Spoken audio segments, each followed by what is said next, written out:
adducin cough syrup ပါကျွန်တော်အကြိုက်ဆုံးချောင်းဆိုးပြောက်စီအရည်တွေကတစ်ခုပါပဲ5 ml မှာ dextromethorphan 5 mg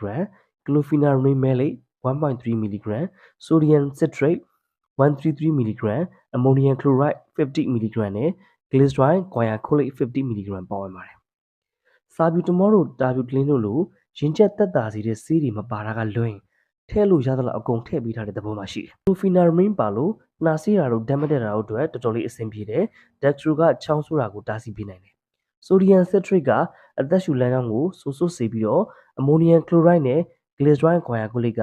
ချွဲပျော်စေတယ်။ချွဲဟပ်ရတာကိုလွယ်ကူစေတယ်။ ammonium chloride ကိုယ်တိုင်ကလည်းလေကြောင်းနာတာပါတက်တာစီပါတယ်။ပန်းနာရင်ကျက် asthma ကြောင့်စိုးတဲ့ချောင်းတွေကလွင်ရင်